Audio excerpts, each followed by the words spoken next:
তারা আমাদের ঘরে ধর্মীয় অধিকার থেকে বঞ্চনা করছে, ধর্মীয় অধিকার হরণ করছে, সংবিধানের অধিকার কেড়ে নিচ্ছে।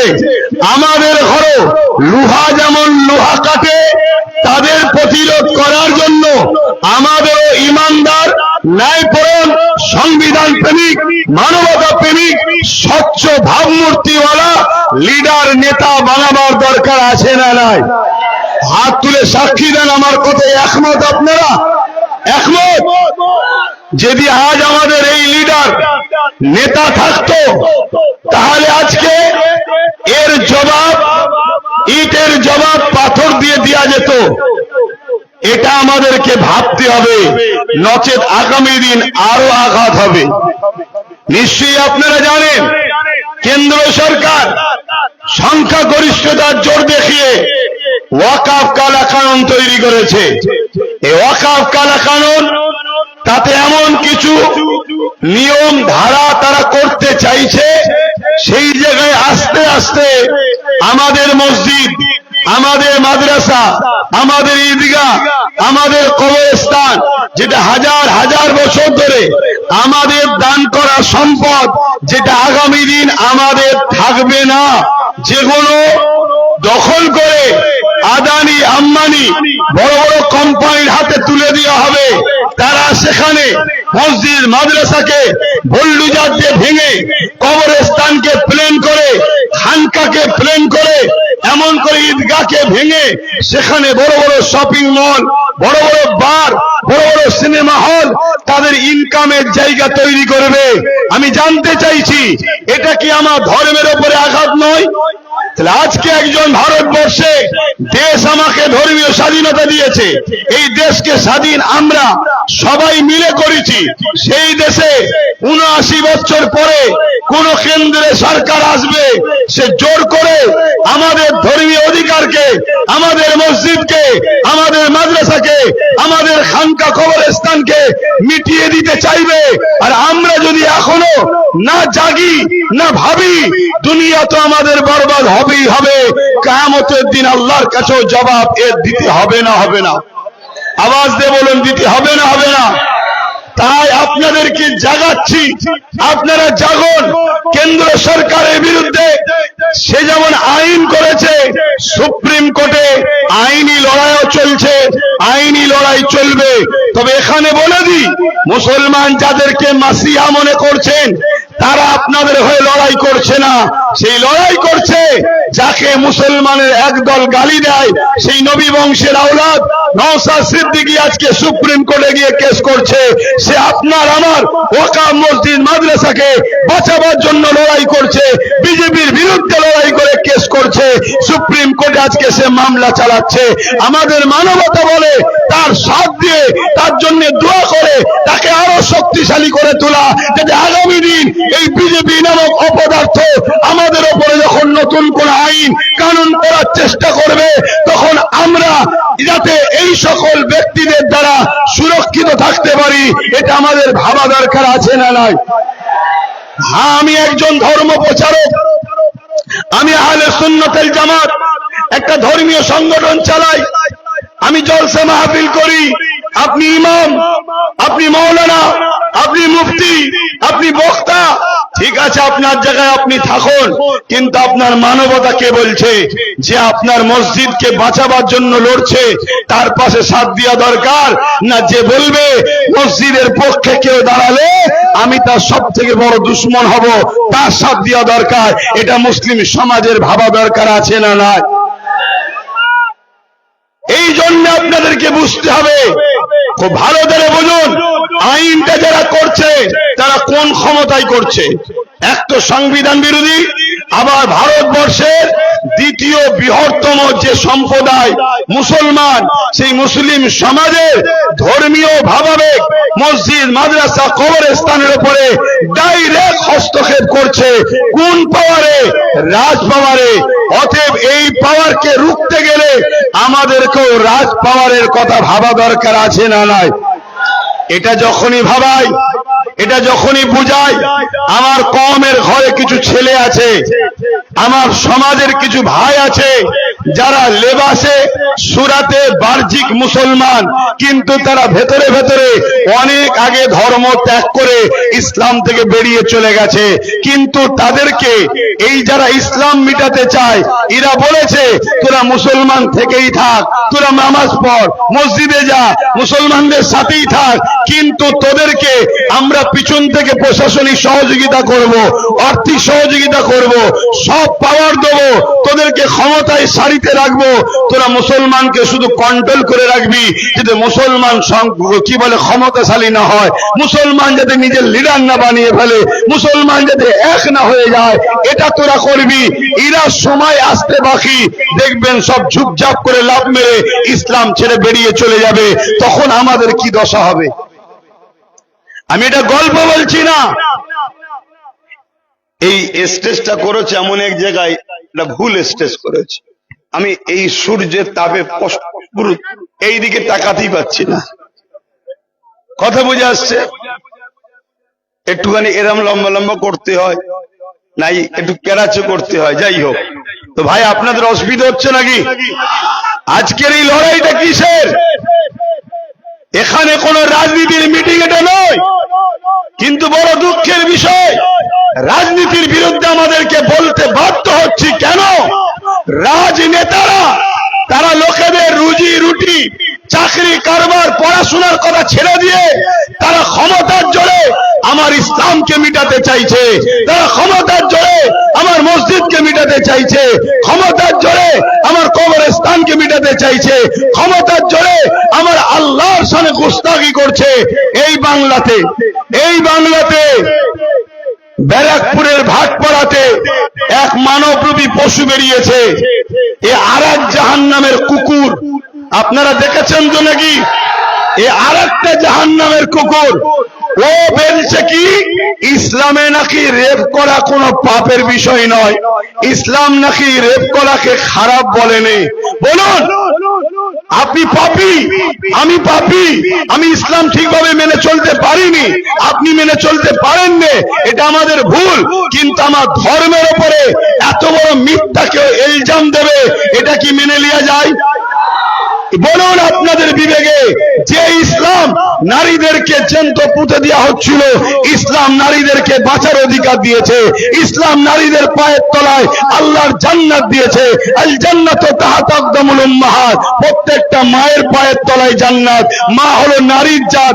আজকে সেই ইসলাম, যে ইসলাম বলেছে রেপ তো দূরের কথা, কেউ যদি ধর্ষণ করে, এই কেউ যদি জিনা করে, রেপ মানে জিনা করে, তারপরও তাকে গলা পর্যন্ত পুঁতে পাথর নিক্ষেপ করার কথা আছে। তাহলে সেই ইসলামে কি রেপ করা ভালো কাজ? জোরে বলেন। তাহলে আজকে এত বড় আঘাত দেওয়া হলো, তথাকথিত মুসলিম নেতাগুলো কোথায়? তথাকথিত মুসলিম রাজনীতির নেতাগুলো কোথায়?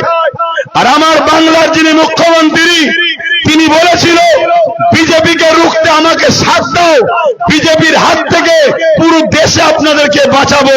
বলেছে হ্যাঁ কিনা? জোরে বলেন, বলেছে হ্যাঁ কিনা? কলকাতার রেল রোডে গিয়ে ঈদের নামাজে বলেছে, মনে পড়ছে? তাহলে আজকে আমার প্রশ্ন, বাংলার মুখ্যমন্ত্রীকে মুসলমানরা ভোট দিল বিজেপির হাত থেকে রক্ষা করবে বলে, আজকে সেই বিজেপির একজন নেতা অর্জুন সিং তার নাম, সে বলছে ইসলামে নাকি পাপ করা কোনো, রেপ করা কোনো খারাপ কাজ নয়। তার বিরুদ্ধে হাজার হাজার কেস হলো পশ্চিম বাংলা সরকারের, এবং মমতা পুলিশ মন্ত্রী হওয়ার পরে এখনো অর্জুন সিং অ্যারেস্ট হচ্ছে না কেন? এ বিষয়ে প্রশ্ন করার দরকার আছে না নাই? আছে না নাই? এই প্রশ্ন করাতে কোন টিএমসির যদি মুসলিম নামদারি নেতা সে যদি বলে আব্বাস সিদ্দিকী ভুল বলছে, আমি তার বিষয়ে দুটো কথা বলবো, হয় ওর গুড়াই গন্ডগোল আছে, আর নয় মুসলিম ঘরে জন্ম হয়ে এখন বেঈমান হয়ে গেছে। এ কথাটা কি বলা ভুল হলো? কারণ তুই যদি ইসলামেরই হোস, তোর হাতে তো পাওয়ার আছে, তোর তো উচিত মমতাকে চিঠি করা যে আমি আপনার দলের একজন সক্রিয় কর্মী, আমি আপনার দলের একজন নেতা, আমি আপনার দলের জন্য লড়ছি, আপনার দলের জন্য মারপিট করছি, আপনার দলের জন্য মুসলিম ভাইকে কেস দিচ্ছি, আপনার দলের জন্য মুসলমানদেরকে মারছি, সব করছি। আজকে অর্জুন সিং যার বিরুদ্ধে টিএমসি বলছে আমি বিজেপির বিরুদ্ধে, তাহলে এই যে সুযোগ, সংবিধান বিরোধী একটা কথা বলেছে, ইসলাম বিরোধী একটা কথা বলেছে, সমাজে দাঙ্গা শুরু হবে, এত যখন কেস করেছে ওকে জেলে ভরে রেখে দেওয়ার সুযোগ, ওকে জেলে ভরা দরকার আছে না নাই? কিন্তু ভরছে কি? জোরে বলুন, ভরছে না। ভরবে কাকে? নিরীহ গরিব মানুষদের ঘরে, দুর্বল অসহায়দের ঘরে। আজকে বলুন, আমি আপনি পাপী গুনাহগার মানছি, কিন্তু ইসলামকে কেউ মিটিয়ে দেবে আমরা মেনে নিতে পারবো? আওয়াজ চাইছি, মেনে নিতে পারবো? হাত তুলে সাক্ষী দেন, মেনে নিতে পারবো? হাতটা তুলে রাখেন, মেনে নিতে পারবো? একে অপরের পাশে দেখুন কেউ হাত তুলতে বাকি আছে কিনা, কেন আমাদের মধ্যেও কোনো মুনাফেক আছে কিনা দেখা দরকার আছে। কেউ মেনে নিতে পারবো? মেনে নিতে পারবো? তাহলে আজ আপনাদেরকে জিজ্ঞেস করছি, এই জায়গায় যদি আব্বাস সিদ্দিকী বলে যে টাকার ইপিট আর উপিট, যার নাম টাকার ইপিট আর উপিট, যে টিএমসি সেই বিজেপি, যে বিজেপি সেই টিএমসি, শুধু দুটো পরিবার, একই পরিবার, জার্সি দুটো আলাদা, নাম দুটো আলাদা, মানুষকে বোকা বানাবার জন্য একই বাজারে দুটো দোকান, একটা ভেজ একটা নন ভেজ, মালিক একটা নাগপুরে বসে আছে। অতএব যে খদ্দের ভেজ খায় ভেজের দোকানে যাবে, ইনকাম যা হবে নাগপুরে যাবে। যে লোক নন ভেজ খায় সে নন ভেজের দোকানে যাবে, নন ভেজ নেবে, কিন্তু ইনকাম সন্ধ্যের পরে মালিকের কাছে যাবে। অতএব অন্য রাজ্যে বিজেপি যা করছে আমার রাজ্যে টিএমসি তাই করছে। অন্য রাজ্যে বিজেপি শাসিত রাজ্যে থানার মধ্যে পুলিশ দিয়ে মুসলিম যুবকদের পিটিয়ে মারা হচ্ছে, আমার রাজ্যে বারাইপুরেতে একদিনেতে দুটো মুসলিম ছেলেকে থানার মধ্যে পুলিশ দিয়ে পিটিয়ে মারা হয়েছে। অন্য রাজ্যে মব লিঞ্চিং এর নামে মুসলমান পিটানো হয়, আমার রাজ্যে বাঁকুড়াতে গোরক্ষকের নামে মব লিঞ্চিং এর নামে তাদের পিটিয়ে মারা হয়। আমার কলকাতায় রিকশাওয়ালা গরিব মুসলমান, তাকে মব লিঞ্চিং করে পিটানো হয়। অন্য রাজ্যে হিজাব বোরখা পরার জন্য তাকে বেইজ্জতি করা হয়, আমার রাজ্যে হিজাব পরে স্কুলে যাওয়ার জন্য সেই ছাত্রীকে স্কুল থেকে বার করা হয়। অন্য রাজ্যে বোল্ডুজার দিয়ে মসজিদ মাদ্রাসা ভাঙা হয়, আমার রাজ্যে বোল্ডুজার দিয়ে দুর্গাপুরে মাদ্রাসা ভাঙা হয়। অন্য রাজ্যে যা হচ্ছে আমার রাজ্যে তাই হচ্ছে। অন্য রাজ্যে বিজেপি অমুসলিমকে দিয়ে মুসলমানকে মারছে, আমার রাজ্যে টিএমসি মুনাফিক মুসলমানদের দিয়ে মুমিন মুসলমানকে মারছে। এতে আপনারা একমত না আলাদা? হাত তুলে বলেন, একমত না আলাদা? একমত না আলাদা? আব্বাস সিদ্দিকী যে কথাগুলো বলছে সত্য না মিথ্যা? সাক্ষী দেন, সত্য না মিথ্যা? তাহলে এই জায়গায় দাঁড়িয়ে থেকে আমার কওমের ভাইদের বাঁচাবার জন্য একজন ধর্মগুরু হিসাবে আমার ভাবা দরকার আছে না নাই? আমি একজন ধর্মগুরু হিসাবে আমার কওমকে সজাগ করার জাগাবার দরকার আছে না নাই? এই জন্য আহলে সুন্নাত ওয়াল জামাত বিভিন্ন জায়গায় কাজ করছে, বিভিন্ন জায়গায় প্রচার করছে, জাগো আমার জাতি, জাগো আমার কওম, ভাবো বোঝো। আগে দেখেছিলাম মুখ আলাদা, এখন দেখছি মুখ আলাদা। আজ আমরা বড় দুঃখ লাগে, এই বাংলার বুকে আমার রাজ্য সরকার কি বলছে? রাস্তার পথচারী কুকুরের বাচ্চাকে মিড ডে মিল দেওয়া হবে, মুসলমানের বাচ্চা মাদ্রাসায় পড়ে ওদেরকে মিড ডে মিল দেওয়া হবে না। শুনেছেন আপনারা?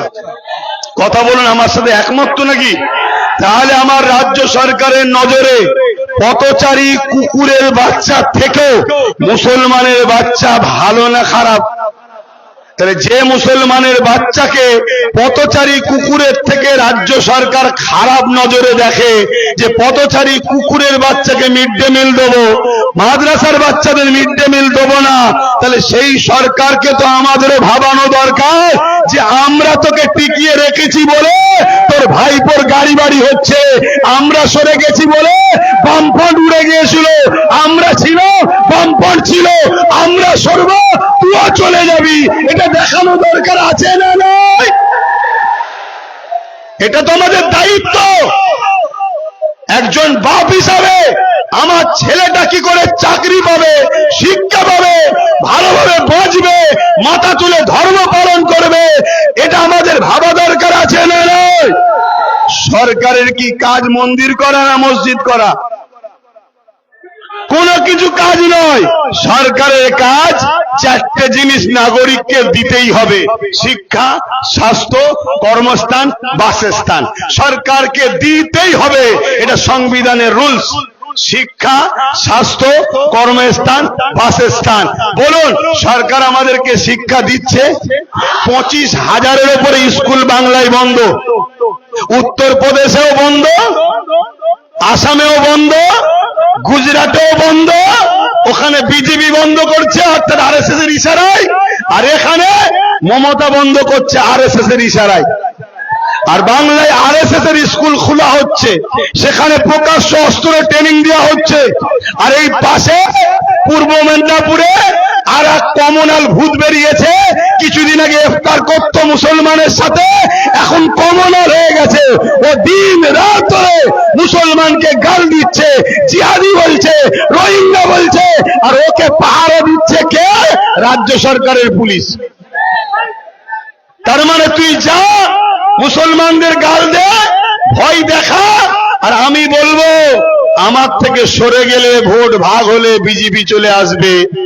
পথে মুসলমান আমার কোলে ফিরিতে থাকবে, আর আমি থাকবো দাদা যা কাজ করছে আরএসএস এর ইশারায়, আমি সেই কাজটাই তো করে দেবো। শোনেন, পশ্চিম বাংলাতে বিজেপির লক্ষ্য নাই। যদি পশ্চিম বাংলায় বিজেপির লক্ষ্য থাকতো, একটা কথা শুধু মাথায় ঢোকেন, পশ্চিম বাংলায় বাঙালি থাকে না অবাঙালি? জোরে বলুন। তাহলে বিজেপি কখনো বাঙালিদের ঘরে গাল দিত? বাঙালিদের ঘরে উড়িষ্যায় মারতো? বাঙালিদের উপর জুলুম করত? তার মানে কি বিজেপি টিএমসি কে ক্ষমতায় আনার জন্য এই অফার গুলো করে দিচ্ছে? কথা বুঝে আসছে? কেন অন্য কেউ যদি এসে যায় তাহলে কিন্তু আরএসএস এর ঘটি এই বাংলায় ছিল না, থাকবে না। বিগত দিন তো বামও ছিল, কংগ্রেস ছিল, তারা অনেক ভুল করেছে, অস্বীকার করবো না আমি, কেন একজন আমাকে সত্য কথা বলতে হবে। কিন্তু এটা স্বীকার করতে হবে, বাম কংগ্রেসের আমলে এই বাংলায় কিন্তু বিজেপিকে দেখা যায় না, ঠিক না বে ঠিক? ওই গুজরাটিদের ঘরের রাস্তা তো আপনি দেখিয়েছেন, ওরাই বাংলার রাস্তা চিনতো কি করে? আপনি তো দেখিয়েছেন 1998 সালে অটল বিহারী বাজপেয়ীর হাত ধরে দল তৈরি করলেন, অটল বিহারী বাজপেয়ী অর্থ দিলেন, আস্তে আস্তে রেলমন্ত্রী হলেন, কয়লা মন্ত্রী হলেন, যোগ সাজ করে আস্তে আস্তে বাংলায় আপনি ওই বিজেপিকে আস্তে আস্তে এনেছেন। আনন্দবাজার পত্রিকার একটা ফ্রন্ট পেজে খবর বেরিয়েছিল, মমতা ব্যানার্জি বলছে বিজেপিকে ফ্রন্টে এনে লড়বো। কেন? বিজেপি যদি বিরোধী দল থাকে তাহলে মুসলমানকে যতই মারো, যতই জুলুম করো, যতই অত্যাচার করো, মুসলমান যেই আমার কোল থেকে নামবে আমি হুম্বুরির মা দেখাবো। হুম্বুরি মা দেখেছেন তো নাকি? যে ছোটবেলায় বাচ্চা ঘুমোতে না চাইলে মায়ের কোল থেকে নেমে গেলেই অমনি বলে ছেলে ধরা হুম্বুরির মা আসবে। কে হুম্বুরির মা? তারই ঘরের কেউ একজন বড় ক্যাতা বা কিছু চাদর জড়িয়েছে, ভয় দেখাতো, করে ভয় দেখাতো, আর বাচ্চা ভয়েতেই মায়ের কোলে উঠে পড়তো। তো মমতা বিজেপিকে হুম্বুরির মা বানিয়েছে। যেই আমরা নাপতে যাই, যেই আমরা কিছু বলি, অমনি বলো ওই দেখো হুম্বুরির মা এসছে, অমনি হেলিকপ্টারে করে চলে এলো। কে টাকলা আসছে, কে মোটা আসছে, কে রুগা আসছে, কে দুবলা আসছে, তারা এসে বলছে তাড়িয়ে দেবো, মেরে দেবো, কেটে দেবো, হ্যান করবো, ত্যান করবো। কিচ্ছু না, শুধু ভয় দেখাচ্ছে যাতে আমরা অন্য কারো কোলে না চলে যাই। অন্য কারো কোলে চলে গেলে এই বাংলায় আরএসএস এর হুকুম চলবে না। কথা মাথায় ঢুকছে? আর বাংলা অন্য রাজ্যের মতো নয়। বাংলায় 35 থেকে 40% মুসলমান। যদি মুসলমান বাংলার তকদির নিয়ন্ত্রণের ওসিলা যদি না হয়, তাহলে মুসলমানকে সবাই জামাই আদর করে কেন? কিন্তু দুঃখের বিষয়, আমরা নিজেদের ঘরে নিজেরা নুন না বানিয়ে তেজপাতা বানিয়ে দিয়েছি। আরে নুন বানাও। নুন কথাটা শুনতে খারাপ লাগতে পারে, কিন্তু নুন বেশি নিলেও বিপদ, না নিলেও বিপদ। নুন হোক আর তেজপাতা ইউজ করবে আর ফেলে দেবে, আমাদেরকে সেটা করছে। এখন আমি সংক্ষেপ করব কেন, যেতে হবে, আপনাদের অসুবিধা হচ্ছে না তো? শেষ একটা বিষয় শুধু বলে যাব, SIR বিষয়টা কি। SIR বিষয়টা কি? অ্যাকচুয়ালি ভারতবর্ষের আগে 12 বার 13 বার SIR হয়েছে, নির্বাচন কমিশনরা বলছে 8 বার হয়েছে, আমি এটা ধরেই চলছি। SIR দেশের জন্য হওয়া ভালো, কিন্তু বর্তমান যে SIR হচ্ছে, এই SIRটা হলো রাজনীতির SIR। এটা আমাদের জন্য বড় ভয়ঙ্কর, দেশের জন্য ভয়ঙ্কর। এ থেকে আমাদের সবাইকে সজাগ হওয়া দরকার আছে না নাই? কিন্তু আমি আপনাদেরকে প্রশ্ন করব, এই রাজ্য সরকার কি বলেছিল? আমি বেঁচে থাকতে SIR হতে, জোরে বলুন, হতে। SIR শুরু হয়েছে না হয়নি? তাহলে রাজ্য সরকার আজকে বলো, সে বেঁচে আছে না মরে গেছে? তাহলে আজকে SIR হলো কেন, এই কৈফিয়ত দেওয়া দরকার আছে না নাই? অথচ আমার ভারতবর্ষে অনেক রাজ্যে তারা তাদের বিধানসভাতে বিল পাস করে SIR কে তাদের রাজ্যে রুখে দিয়েছে। আজকে মুসলমান আমরা রাজ্য সরকারকে 215টার উপরে MLA দিলাম, তারাও তো বিধানসভায় বিল পাস করতে পারত যে আমার বাংলায় SIR আমরা চাই না, এই বিল করা দরকার ছিল না, ছিল না। কিন্তু বাইরে বলছে SIR হতে দেব না, যদি হয় লড়াই করব, একটা নাম বাদ গেলে ছাড়বো না। উপরন্তু 221 কোটি টাকা SIR যাতে হয় রাজ্য সরকার খরচ করছে। আমি যে কথাগুলো বলছি রেকর্ড হচ্ছে না হয়নি? অতএব হুচুকে বাঙালির মতো লাফালে হবে না। তোমার মধ্যে যারা পরিমাণ যদি ইনসানিয়ত থাকে, তুমি যদি ইসলামের ঘরের সন্তান হও, তাহলে এই কথাকে যাচাই বাছাই করো, করে আব্বাস সিদ্দিকীর বিরোধী করো। তাহলে 221 কোটি টাকা SIR যাতে হয়, এর জন্য রাজ্য সরকার বাজেট করেছে। আর 90,000-এর কাছাকাছি লোক যাতে অফিসার SIR দ্রুত করতে পারে, এই অফিসার রাজ্য সরকার নির্বাচন কমিশনারকে দিয়েছে 90,000-এর উপরে। তাহলে বলুন, রাজ্য সরকার SIR এর পক্ষে না বিরুদ্ধে? জোরে বলুন। কিন্তু এরপরও আপনাদেরকে বলে দেব, আপনারা ঘাবড়ে গিয়ে ভুল পদক্ষেপ নেবেন না। কাগজপত্র জড়ো করুন, কারণ আপনাদের ভোটেই যদি 21-এ কেউ সরকার হতে পারে, আপনাদের ভোটেই যদি 24-এ কেউ MP হতে পারে, আপনাদের ভোটেই যদি কেউ প্রধান হতে পারে, তাহলে আজ আপনাকে বাদ দেবে সেই MLA MP মন্ত্রী প্রধান দেবে, আমাদের ধরা দরকার আছে না নয়? তাই ঘাবড়ে গিয়ে কোনো ভুল পদক্ষেপ নেবেন না, কাগজ জোগাড় করুন। আর নামের একটু একটু ভুলের জন্য অনেকে টেনশন করছে, খবরদার টেনশন করবেন না। বিশ্বাস যদি রাখেন, তাহলে একটা কথা বলবো, চোখ কান খুলে রাখুন, কাগজ তৈরি রাখুন, নিজের জমি জায়গা পরিচয়পত্র যা আছে রেডি রাখুন। এতটুকু মনে রাখবেন, এই দেশ মোদি অমিত শাহ কারো বাবাকালী সম্পত্তি নয়। যদি কারো উপরে জুলুম হয়, আমরা পাবলিক যারা দেশকে বিজয় করেছি, আমাদের পূর্বপুরুষদের অবদান আছে, আমরা সংগঠিত ঐক্য হয়ে রাজনীতির বাইরে গিয়ে জনগণ ভারতবাসী এক হয়ে যেভাবে ব্রিটিশদের বিরুদ্ধে লড়াই হয়েছে, আবার লড়াই আমরা করবো, রাজি আছে?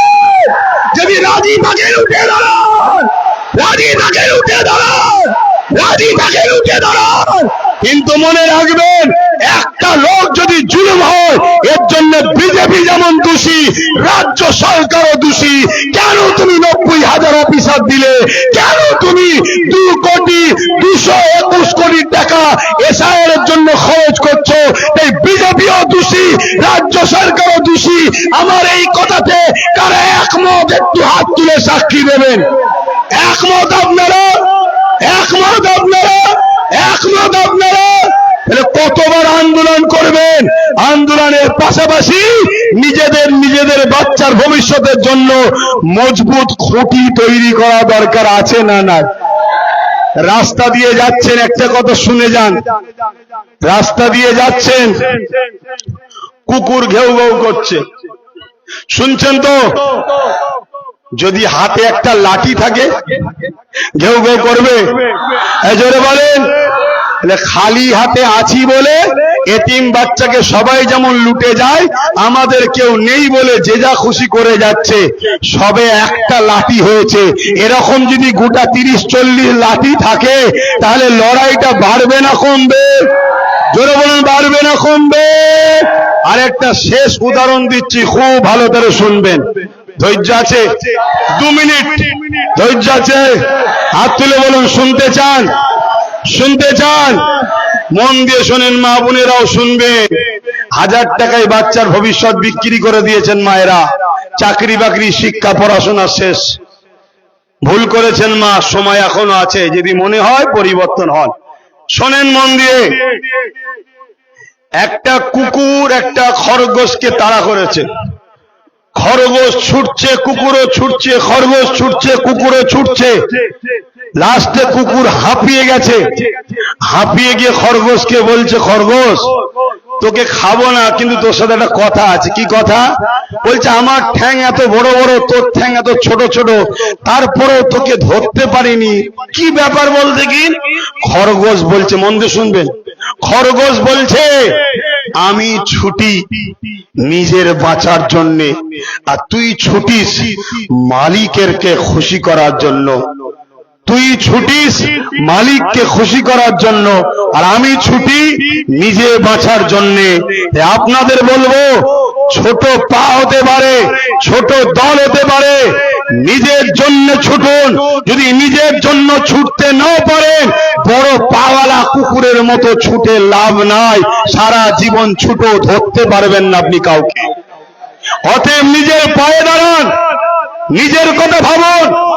মনে রাখবেন, লোহা না হলে লোহা কাটা যায় না, মুফতি না হলে মুফতির বিরুদ্ধে ফতোয়া দেওয়া যায় না, পীর না হলে পীরের বিরুদ্ধে কথা বলা যায় না, আম সমাজ খাবে না। আপনাদেরকে বলবো, কতবার আন্দোলন করবেন? কখনো বোরখা নিয়ে, কখনো 3 তালাক নিয়ে, কখনো ইউসি ইউনিফর্ম সিভিল কোড নিয়ে, কখনো আমার শরীয়ত আইনের উপরে, কখনো এক নোংরা মেয়ে আম্মাদ আয়েশা হুজুরের বিরুদ্ধে, কখনো আইলা মুহাম্মদ রাসূল নিয়ে, কখনো এমন করে দেখা যায় 3 তালাক নিয়ে, কখনো দেখা যাচ্ছে আমার আল্লাহর দ্বীন সম্বন্ধে রেপ করা নাকি পাপ নয় বলছে। আবার তোমার হাওড়া জেলার আমতার বিধায়ক নির্মল মাঝি মমতাকে বলছে আমাদের আল্লাহ। আর কত সহ্য করবে? এই সব কিছুর পিছনে একটাই কারণ, আমাদের হাতে ক্ষমতা নয়, আমাদের হাতে লাঠি নয়, তাই এরা ঘেউ ঘেউ করে যা খুশি বলে যাচ্ছে। অতএব নিজেদের পাওয়ার তৈরি করা দরকার আছে না নাই? আছে না নাই? আহলে সুন্নাত ওয়াল জামাত মনে করে আমরা দেশকে বাঁচাবার স্বার্থে, জাতিকে বাঁচাবার স্বার্থে, সর্বধর্মের মানুষের বাঁচাবার স্বার্থে আমরা ইনসাফ পরায়ণ, ন্যায় পরায়ণ, মানব প্রেমিক, সংবিধান প্রেমিক এমন লোকের পাশে আমরা দাঁড়াবো, এবং তার সাথে দাঁড়াবো যে আমাদেরকে পার্টিসিপেট করবে, ভাগ দেবে। আমি একটা কথা বলেছিলাম, আপনাদের কাছে এসেছে কি জানি না, যে আব্বাস সিদ্দিকী বলেছে টিএমসি কে ভোট দিয়া নাকি হারাম। আপনারা শুনেছেন? কারা কারা শুনেছেন একটু হাত তুলে দেখান। এই কথাটা একটু বিস্তারিত বলবো খুলে, ধৈর্য আছে? অ্যাকচুয়ালি বলেছিলাম কি জানেন, আল্লাহ রসুল হাদিস পাকের মধ্যে বলেছে, উলামা ভাইরাও আছে, অন্যায় দেখলে হাত দিয়ে রোখো, অন্যায় দেখলে হাত দিয়ে রোখো। যদি হাতে না পারো মুখ দিয়ে প্রতিবাদ করো, যদি মুখে না পারো অন্তর থেকে ঘৃণা করো। এই 3টে যার মধ্যে নেই, রসুল বলছে তার মধ্যে ঈমান নেই। অর্থাৎ অন্যায় দেখেছে হাত দিয়ে রুকেছে, এ ক্যাটাগরির ঈমান। অন্যায় দেখেছে হাত দিয়ে রুকার ক্ষমতা নেই, মুখ দিয়ে প্রতিবাদ করেছে, সেকেন্ড ক্লাসের ঈমান। মুখ দিয়ে প্রতিবাদ করার ক্ষমতা নেই, অন্তর থেকে ঘৃণা করেছে, ঈমান আছে কিন্তু ঈমানের একদম শেষ স্তর। এরপরেও যদি কেউ অন্যায় দেখে ঘৃণা না করে অন্যায়ের সাথ দেয় এবং সেই অন্যায়টা ইসলামকে মিটাতে চায়, তার মধ্যে ঈমান আছে। জোরে বলুন।